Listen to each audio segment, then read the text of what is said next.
দড়ি আছে তোর কাছে? দড়ি? দড়ি দিয়ে তুই কি করবি? দড়ি আছে তোর কাছে? দড়ি নাই, আমাদের রুমে নাই, রুম্পার রুমে দেখ।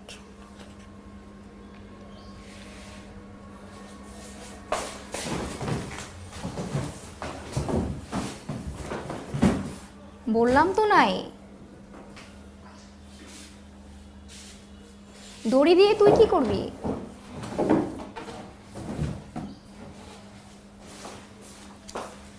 এভাবে খুঁজছিস কেন? বললাম তো দড়ি নাই।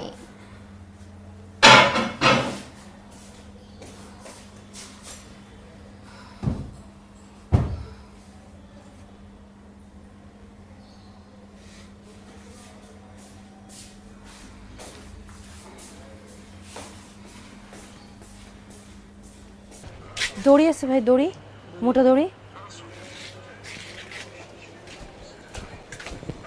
দড়ি আছে ভাইয়া, দড়ি। না দড়ি তো বেশি না আমরা। দড়ি আছে ভাই, দড়ি।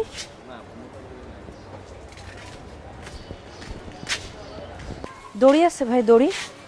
দড়ি দড়ি না ভাই, দড়ি আছে ভাই, দড়ি। দড়ি আছে ভাই। না পিছনে দেখ।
আরও একটা সুইসাইড।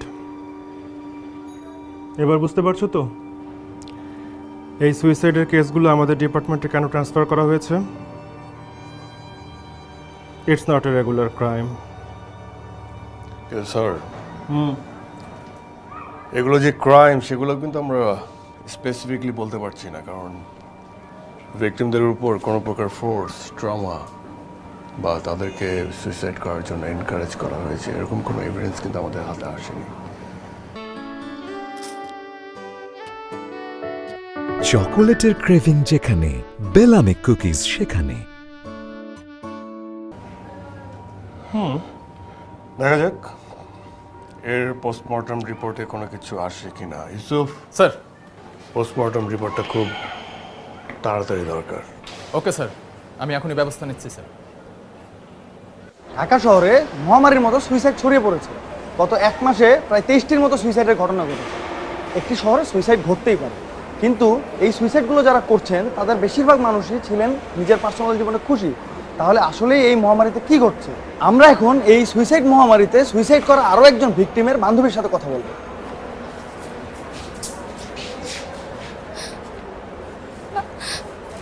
এক সপ্তাহ পরে ওর বিয়ে হওয়ার কথা ছিল। বিয়ের আয়োজন কেনাকাটা শেষ হয়ে গিয়েছে। আর তুমি ওই রিপোর্টটা খুব দ্রুত চলে আসো। আর যদি স্যার, এই চাঞ্চল্যকর ঘটনাকে আপনারা কিভাবে দেখছেন? এই সুইসাইডগুলো কি কোইন্সিডেন্স নাকি বড় কোনো রহস্য লুকিয়ে আছে? আপনারা কি মনে করছেন যে এটা কোনো সিরিয়াল কিলারের কাজ? আপনাদের সকল প্রশ্নের উত্তর দেবে আদিল খান। ওই কেসে আইও আদিল। লিসন, আসলে আপনাদের এই প্রশ্নগুলোর উত্তর দিয়ে আপনাদেরকে আসলে এই মুহূর্তে স্যাটিসফাই করতে পারবো না, কারণ পুরো বিষয়টা তদন্তের আওতায় আছে। ইনভেস্টিগেশন সম্পন্ন হবে, তারপরে আসলে আমরা কোনো স্টেটমেন্ট দিতে পারবো, কারণ একাধিক ঘটনা ঘটেছে খুব কম সময়ের মধ্যে। প্যারালাল ঘটে যাওয়া ঘটনাগুলো আসলে খুবই দুঃখজনক এবং সবগুলোই আসলে ইনভেস্টিগেশনের আওতায় আছে। তো তবে এতটুকু বলতে পারি যে এটা সুইসাইডও হতে পারে, মার্ডারও হতে পারে, বাট কোনো কিছু না জেনে তো আমরা কোনো স্টেটমেন্টে যেতে পারবো না। So I would request you to keep patience, that's it. Sir, please please আপনারা সরেন স্যার।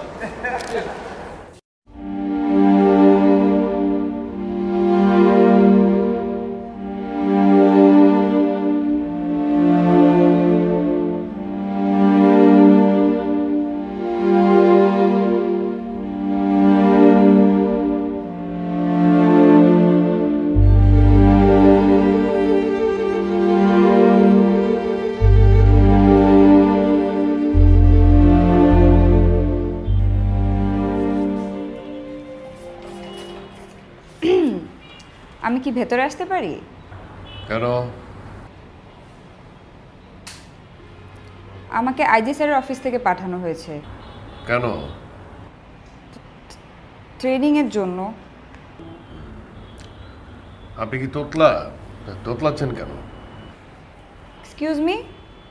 জি না, আমার নাম সোনিয়া। আমাকে আইজি স্যারের অফিস থেকে পাঠানো হয়েছে। প্রয়োজনীয় সব ডকুমেন্টস আমার সাথেই আছে। আগামী 6 মাস এডিশনাল ডিআইজি আদিল খান, মানে আপনি আমার কমান্ডিং অফিসার। ট্রেনিং সাকসেসফুল হলে আমি ব্রাঞ্চে এসএসপি হিসেবে জয়েন করব। এবার আপনি ভিতরে আসতে পারেন। Thank you.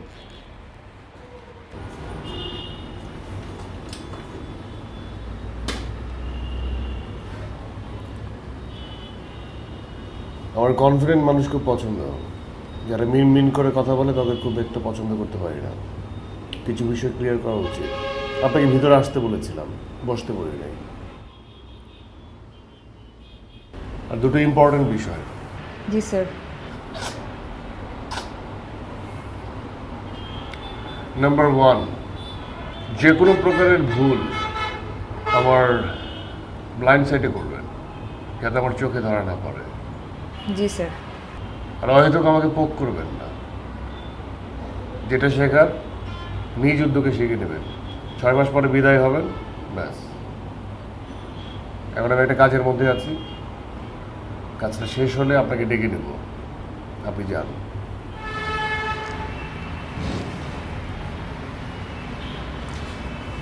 স্যার, আমার একটা প্রশ্ন ছিল। শিওর? না মানে এই অফিসে কি হাসির উপরে কোনো ট্যাক্স বসানো আছে? কেন? না, আপনার সাথে পরিচয় হবার পরে মনে হলো।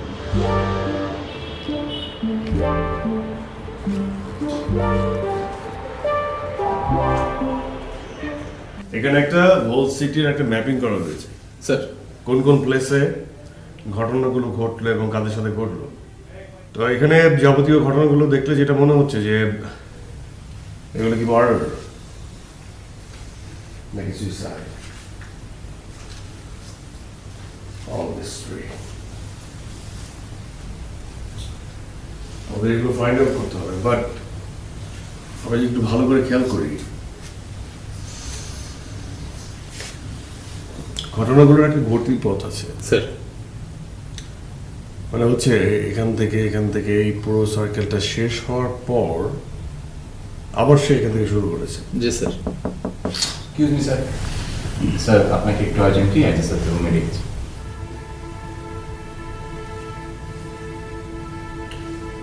Excuse me. স্যার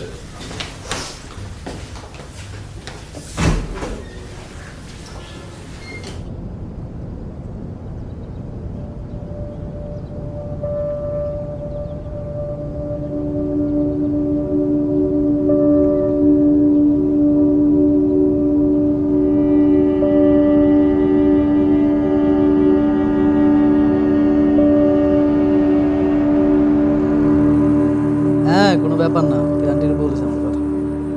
হ্যাঁ, ঈদে দেখা হচ্ছে ইনশাল্লাহ।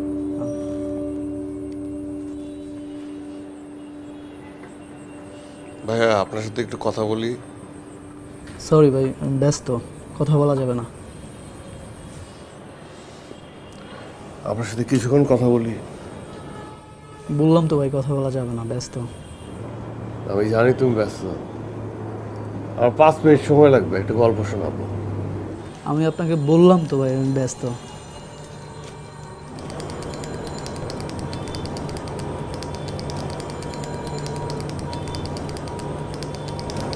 গল্পটা একটা কুমিরের। নদীর মধ্যে আছে, নদীর মধ্যে গুড়গুড় গুড়গুড় গুড়গুড় করতেছে। এই কুমিরের একটা বিশেষত্ব আছে, মানে মনে মনে যা নির্ধারণ করে সেটার কোনো বর খেলাপ হয় না। মানে কুমির মনে মনে যেটা নির্ধারণ করে সেটা কুমির নিজেও পরিবর্তন করতে পারে না। কুমির নদীর মধ্যে গুড়গুড় গুড়গুড় করতেছে, উপরে একটা ছোট বাচ্চা খেলতেছে, বাচ্চার আশেপাশে কেউ নাই। কুমিরটা আস্তে আস্তে আস্তে আস্তে বাচ্চাটার সাথে যাইয়া বাচ্চাটা খপ করে ধরে বলছে। কি করবে? কুমিরটা বাচ্চাটাকে খাবে, তাই না? বাচ্চার মা আসছে, বাচ্চাকে দেখতে না পায়, আশেপাশে খুঁজে কোথাও নাই, হাও মাও করে কাঁদতেছে, হাও মাও করে কাঁদতেছে। তোর মা বুঝতে পারছে বাচ্চাটাকে কুমির ধরছে। মাটা হাও মাও করে কাঁদতে কাঁদতে কাঁদতে কাঁদতে কাঁদতে কাঁদতে কুমিরের কাছে অনুনয় করতেছে, আমার বাচ্চাটাকে তুমি ছাইড়া দাও, আমার বাচ্চাটাকে তুমি ছাইড়া দাও, আমার বাচ্চাটাকে তুমি ছাইড়া দাও। তো কুমিরের মনের মধ্যে ওনার মায়া হয়েছে, মার এই কান্না দেখা ওর মধ্যে মায়া যাচ্ছে। কিন্তু কুমির যেটা মনে মনে নির্ধারণ করে সেটা সে করে, সেটার পরিবর্তন সে করতে পারে না। তো কুমির অনেকক্ষণ ধরে ভাবছে, কুমির ভাবতে ভাবতে বলছে, মার কান্না দেখে বলছে, মা আমার মনের ভিতরে কি চলতেছে আপনি যদি বলতে পারেন তাহলে আপনার বাচ্চাটাকে আমি ছেড়ে দেব। তখন মা একটা দ্বিধায় পড়ে গেছে। মা ভাবতেছে আমি কি বলবো, কি বললে আমার বাচ্চা বেঁচে যাবে। মা মনে মনে ভাবতেছে, কুমিরের মনে তো এটাও চলতে পারে যে কুমির ভাবতেছে বাচ্চাটা কেউ খাবে না। মা ভাবলো যদি বলি বাচ্চাটা কেউ খাবে না তাহলে বাচ্চাটা বেঁচে যাবে, কিন্তু এখানে সম্ভাবনা 50-50। মা ভাবতে ভাবতে ভাবতে ভাবতে হঠাৎ করে বলে ফেলল যে কুমির তুমি চাও আমার বাচ্চাটাকে খাইতে। কথা শুনে না কুমির মহা দ্বিধায় পড়ে গেল। মানে এই কথাটা যদি সত্যি হয়, মার এই কথা যদি সঠিক হয়, বা তুমি আমার বাচ্চাকে খেতে চাও, এটা যদি সঠিক হয় তাহলে কুমিরের বাচ্চাটাকে ছেড়ে দিতে হবে। যদিও সে মনে মনে বাচ্চাটাকে খেতে চাইছিল। ওই যে বললাম, কুমির মনে মনে যেটা নির্ধারণ করে সেটা কিন্তু ছাড়তে পারে না, ওইটাই ওকে করতে হবে। আর মার কথাটা যদি ভুল হয় তাহলে কুমিরকে বাচ্চাটাকে খেতে হবে, যদিও সেই কুমিরটা চাইছিল বাচ্চাটাকে ছেড়ে দিতে। চকলেটের ক্রেভিং যেখানে, বেলামি কুকিজ সেখানে। বুঝে বলল, কুমির মনে মনে যেটা নির্ধারণ করে সেটার বর খেলাপ তো কুমির নিজেও করতে পারে না। এই বিভ্রান্তে কুমির পড়ে গেল। বছরের পর বছর পার হয়ে গেল, কুমির কোনো সিদ্ধান্ত নিতে পারল না। কি এক মহাযন্ত্রণা। এই জন্য কুমিরের মনটা না খুব খারাপ। কুমিরের মুখে কোনো হাসি নাই। কুমিরটা এখনো বছরের পর বছর সিদ্ধান্তহীনতায় ভুগতেছে। আমি চাই তুমি কুমিরটাকে খুশি করে দাও। কিভাবে করবা জানো? তুমি এখান থেকে বেরোবা, রাস্তায় খুব জোরে চলতেছে এরকম একটা বাসের সামনে তুমি দাঁড়ায় যাবা, বাসটা তোমার ধাক্কা দিবে, কুমিরের মন ভালো হয়ে যাবে। পারবা না? যাও।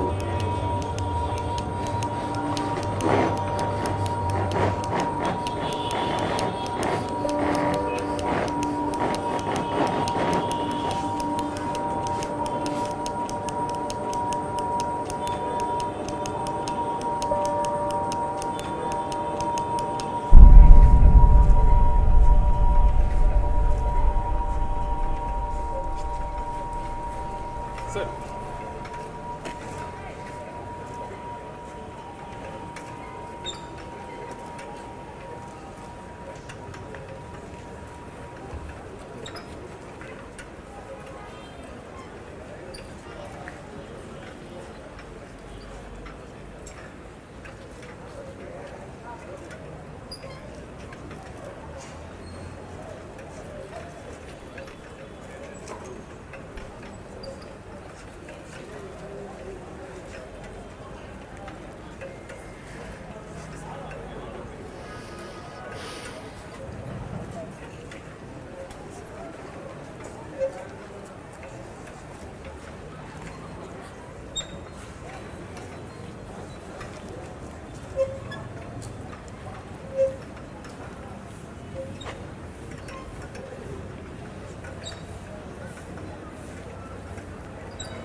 তুমি এখানে কেন? আমি আসলে ডেড বডি নিতে পারি না। ডেড বডি নিতে পারো না মানে? তাহলে আমাকে বলতে হবে যে you are in the wrong profession. হ্যাঁ,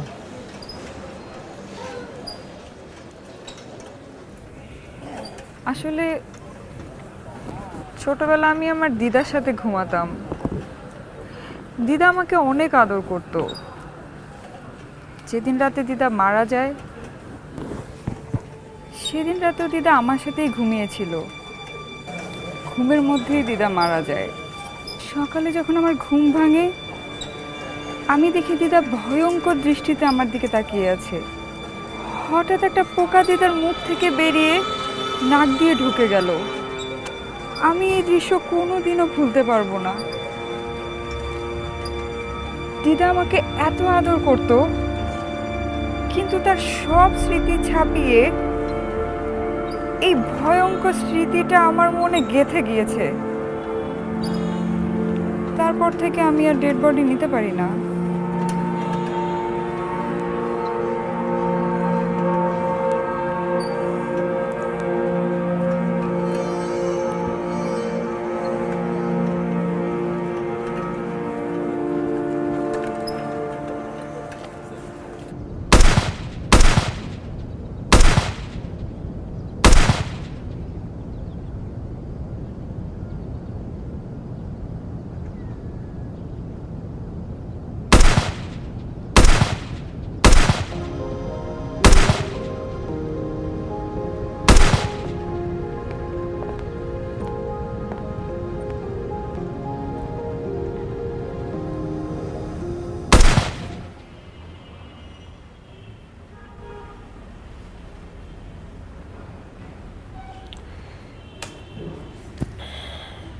কি মনে হয় তোমার? না স্যার, এটা আদিল স্যার হতে পারে না স্যার। স্যার আমরা তো তাকে সবাই চিনি স্যার। তার মতো একজন মানুষ, এটা কিভাবে সম্ভব স্যার? তার মতো এমন ব্রাইট ট্র্যাক রেকর্ডের একজন অফিসার, কিন্তু যে ফ্যাক্টসগুলো আমাদের সামনে আছে সেগুলোকে তুমি কিভাবে ব্যাখ্যা করবে?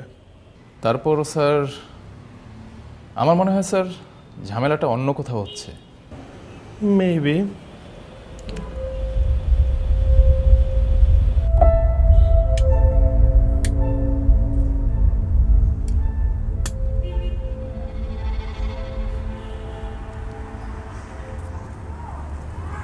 আপনি কি কোনো কিছু নিয়ে খুব বেশি টেন্স?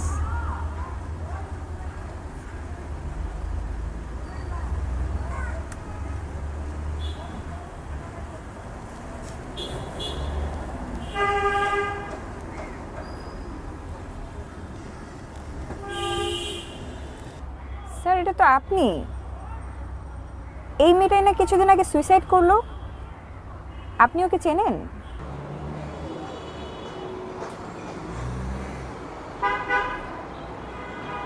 এই মেয়েটা আমার পরিচিত কেউ না। এই মেয়েটাকে আমি চিনি না, আর ওর পাশে দাঁড়ানোর লোকটাও আমি না।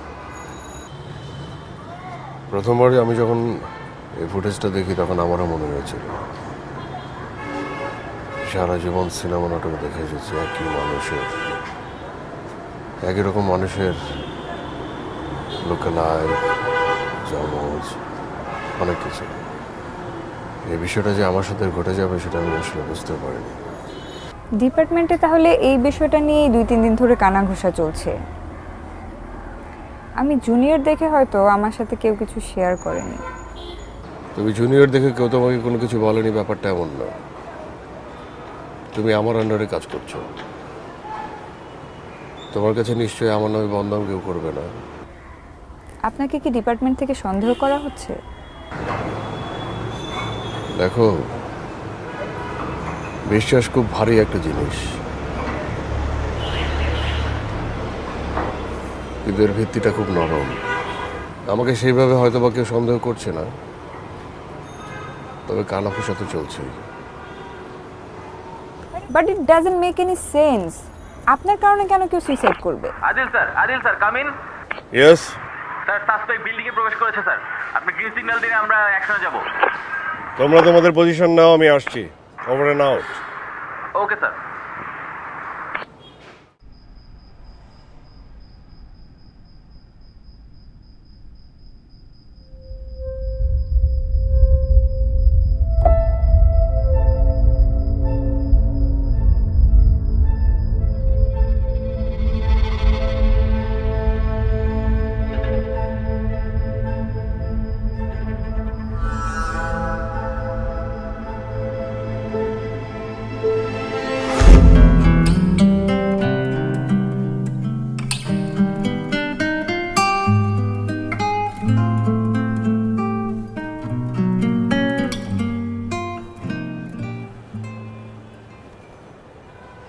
কি ব্যাপার? তুমি আমাকে এখানে ডেকেছো কেন? তোমার মাইন্ড ফ্রেশ করতে। তুমি এই কেসটা নিয়ে একটু বেশিই চিন্তিত। হ্যাঁ, এই কেসটার কোনো কুল কিনারা পাচ্ছি না। আর তুমি আছো মাইন্ড ফ্রেশ করা নিয়ে। তুমি সবসময় আমার সাথে তো রাগ করে কেন কথা বলো? আমার সাথে একটু হেসে কথা বললে কি তোমার অনেক বেশি ক্ষতি হয়ে যাবে? আমি তোমার সঙ্গে হেসে কথা বলবো কেন? তুমি আমার কে? আমি তোমার অনেক কাছের একজন, অনেক বেশি কাছের। তুমি কি বোঝো না যে আমরা সোলমেট?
আছেন? স্যার,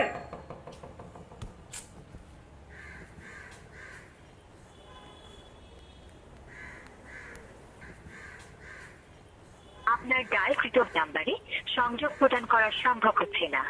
ফোন বন্ধ কেন? আপনার ডায়ালকৃত নাম্বারে সংযোগ প্রদান করা সম্ভব হচ্ছে না।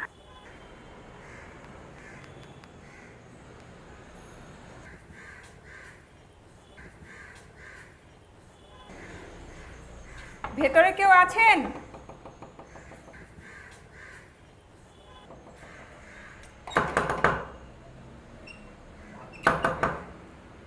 কেউ আছেন ভেতরে? স্যার,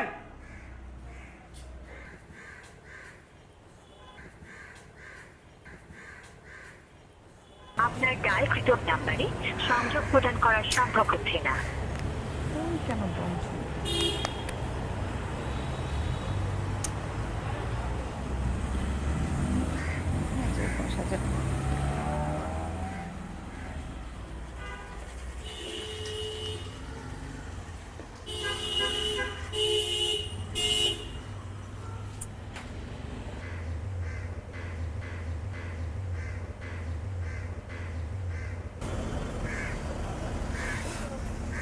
স্যার, আপনি এখানে? আমি কখন থেকে আপনার কলিং বেল বাজাচ্ছি, কেউ গেট খুলছে না, আপনাকে ফোন দিচ্ছি, আপনার ফোনও বন্ধ। আমি তোমাকে একটা গল্প বলবো। কিসের গল্প? তোমার 5 মিনিট দেব।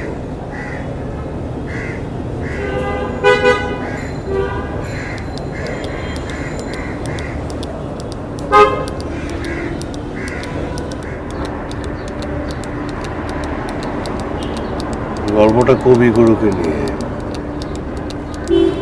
যে আমাদের জাতীয় সঙ্গীত রচনা করেছেন।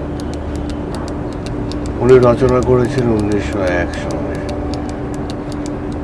তারপর সেটা ছড়িয়ে গেছে, আমরা জেনেছি, পড়েছি। 2021 সনে কুদ্দুস সেটা জানতে পারল। সে জাতীয় সঙ্গীতটা পড়লো, দেখলো, শুনলো, ভাবলো। তারপর টাইম মেশিনে 1901 সনে চলে গেল। কুদ্দুস যখন 1901 সনে চলে গেল, তখন কিন্তু আমাদের জাতীয় সঙ্গীত রচিত হয়নি। সে কবিগুরুকে খুঁজে বের করলো। কবিগুরু তখনও জাতীয় সঙ্গীত লেখেননি। কুদ্দুস তখন কবিগুরুকে জাতীয় সঙ্গীতটা শেখালো, বোঝালো। কবিগুরু ভাবলো। তারপর উনি জাতীয় সঙ্গীতটা লিখল, মানে রচনা করল। কুদ্দুস আবার 2021 সনে চলে আসলো। কবিগুরু 1901 সনে লিখল, তারপর সেটা সবার কাছে ছড়ালো। সময় গেল, দিন গেল, 2021 আসলো। কুদ্দুস আবার পড়ল জাতীয় সঙ্গীত, রচনায় কবিগুরু রবীন্দ্রনাথ ঠাকুর। এখন প্রশ্ন হচ্ছে,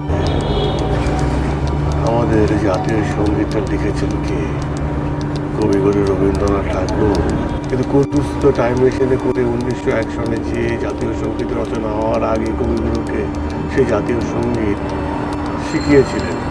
যদিও কুদ্দুস সেটা 2021 সনে কবিগুরুর লেখা থেকেই শিখেছিলেন। নাকি কুদ্দুস? না, কুদ্দুস তো 2021 সনেই কবিগুরুর লেখা থেকে শিখেছিলেন। যদিও কুদ্দুস 1901 সনে রবীন্দ্রনাথের কাছে গিয়েছিলেন। আসলে এটা রচয়িতা কি? একটা মারাত্মক দ্বিধানা। এই দুটো বিষয় নিয়ে না কুদ্দুস আর কবিগুরু রবীন্দ্রনাথ ঠাকুর দুজনেরই মন খারাপ। তুমি কি তাদের মন ভালো করতে চাও?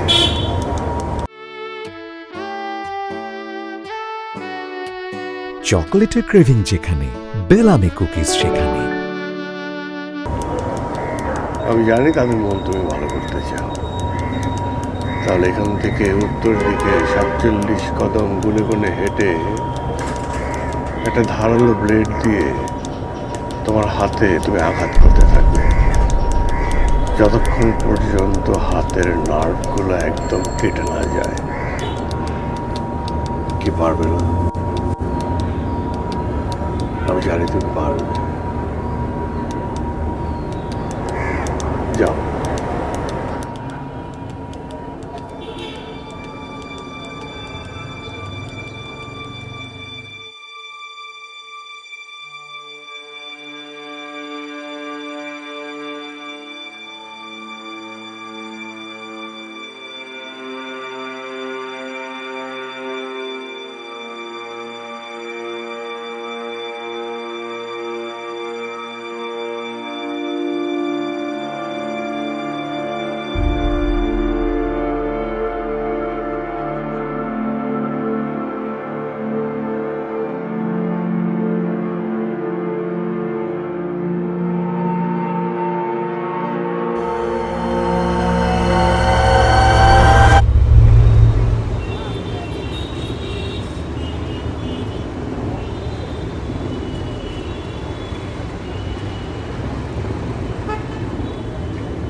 স্যার, হারুন চৌধুরী কেসের ফাইলটা কোথায়?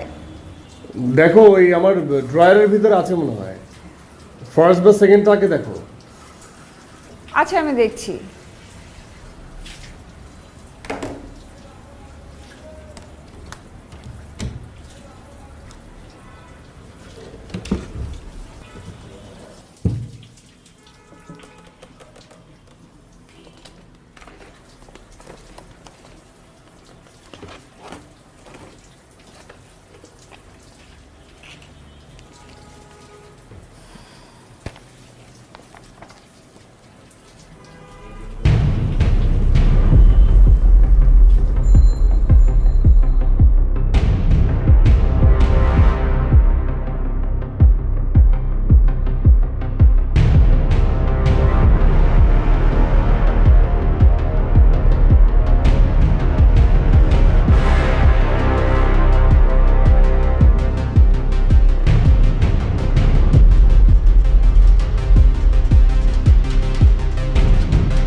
সোনিয়া,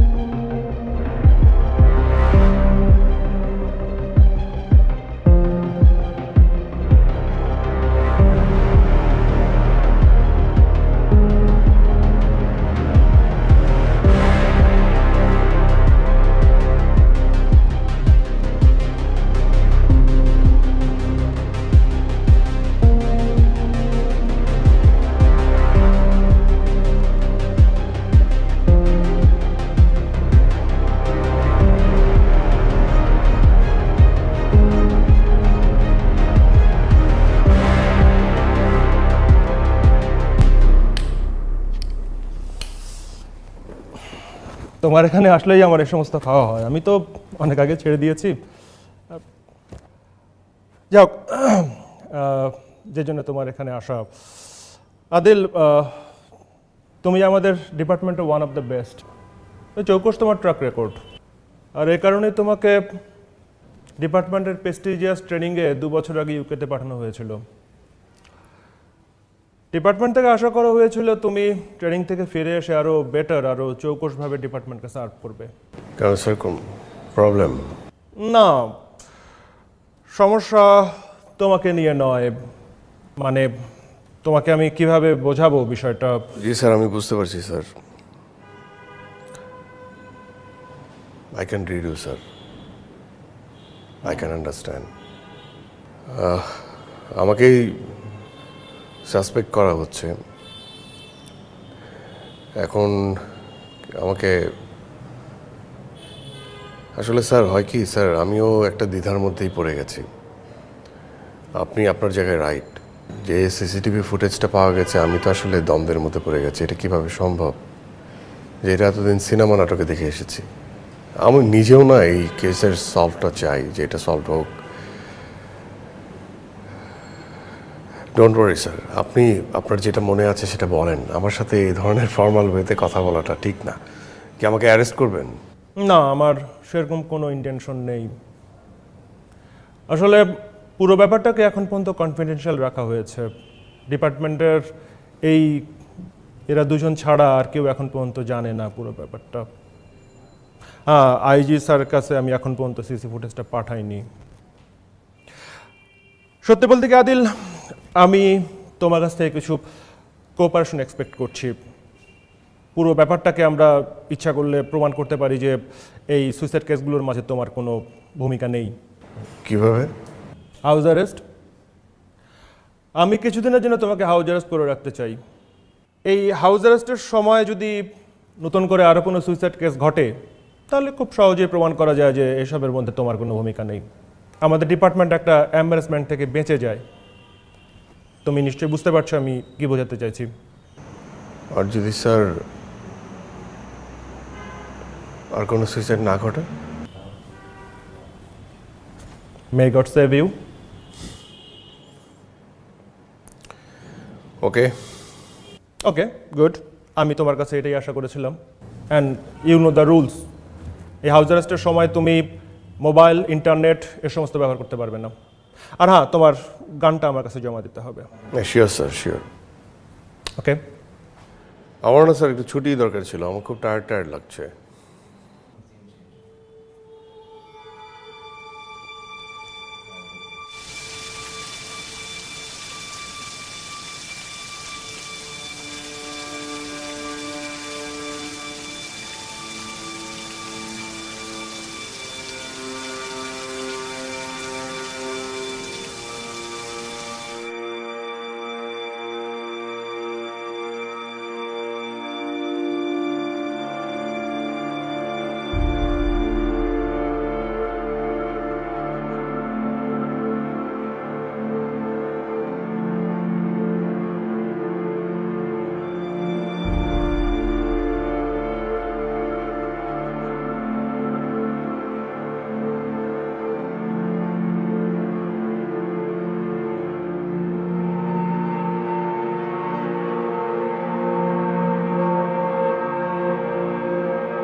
আদিল, তুমি এখানে কি করে আসলা?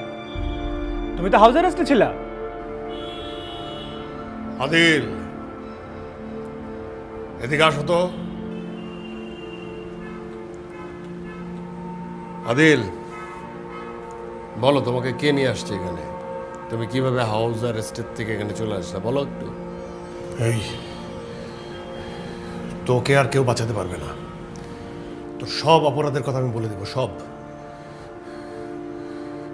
তুই আত্মসমর্পণ কর। আমি আত্মসমর্পণ করব? হ্যাঁ, আমি আত্মসমর্পণ করলে তোমার কি হবে? তোমার বাঁচাবে কে? আমার কি হবে? সোনিয়া, আমার কি হবে মানে? আমি কি করেছি? আমি কিছু করিনি, বরং তোর কারণে অনেক নিরপরাধ মানুষ মারা গেছে। তুই আত্মসমর্পণ কর, কর। আমার কারণে? হালুয়া নাকি? হ্যাঁ, তুমি আমাকে সাহায্য করো নাই? আমার সব কুকীর্তির সাথে সাক্ষী তো তুমি। তুমি আমাকে সাহায্য করেছ। আত্মসমর্পণ তো তুমি করবা, হাসবা তো তুমি। হ্যাঁ সোনিয়া, সোনিয়া তুমি কিছু বলো। তুমি তো জানো। সোনিয়া তুমি কিছু বলো। এগুলো বলো। স্যার আমি কিছু করিনি স্যার। স্যার আমি কিছু করি নাই। সোনিয়া, সোনিয়া, সোনিয়া প্লিজ স্যারকে বলো। চলে গেছে, আমি আছি, আমি তোমার বন্ধু। আদিল, তুমি কি পাগল হয়ে গেছো? তুমি কোন সোনিয়ার কথা বলছো? স্যার আপনি আমার দিকে তাকিয়ে কথা বলেন স্যার। আমি আদিল। এই সোনিয়া, সোনিয়া,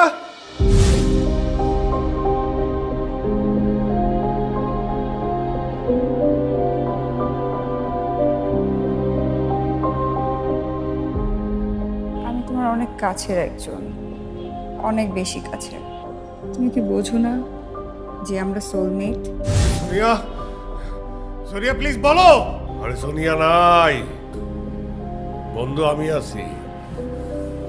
তুমি আমার কাছে আত্মসমর্পণ করো। স্যার, স্যার আমি আদিল স্যার। আপনি আমার দিকে তাকান স্যার। স্যার ও আমাকে জ্বালিয়ে মারছে। সব খারাপ কাজ ও করেছে, আমাকে ফাঁসাচ্ছে স্যার। স্যার আমি কিছু করি নাই স্যার। স্যার আমি একজন অনেস্ট অফিসার স্যার। সোনিয়া, এত চিল্লাচিল্লি করার কিছু নাই, এত কান্নাকাটি করার কিছু নাই, এত ডাকাডাকি করার কিছু নাই। সোনিয়া নাই, সোনিয়া চলে গেছে। সোনিয়া আর আসবে না। তবে আমি আছি বন্ধু। আদিল, তুমি আমার কাছে আত্মসমর্পণ করো। Enough is enough. Adil, you are mad. তোমার চিকিৎসার প্রয়োজন। কি করে এরা সবাই? হাউস অ্যারেস্ট থেকে একটা মানুষ কি করে বেরিয়ে আসে? স্যার, আমার চিকিৎসার আগে আপনাকে একটা গল্প বলার খুব প্রয়োজন আছে। কিসের গল্প?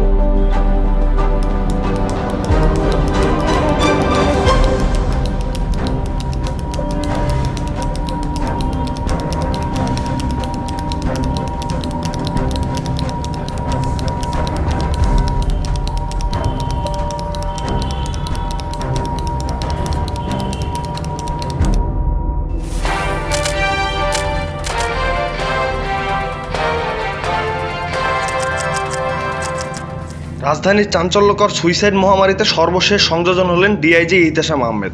গতকাল রাতে তিনি নিজ বাসভবনেই সুইসাইড করেন। এদিকে সুইসাইডের কেসগুলোর তদন্তের দায়িত্বে থাকা এডিশনাল ডিআইজি আদিল খানকেও তার বাসায় খুঁজে পাওয়া যাচ্ছে না। আদিল খানের বাসা থেকে স্পেশাল ব্রাঞ্চের 2 জনের লাশ পাওয়া গিয়েছে।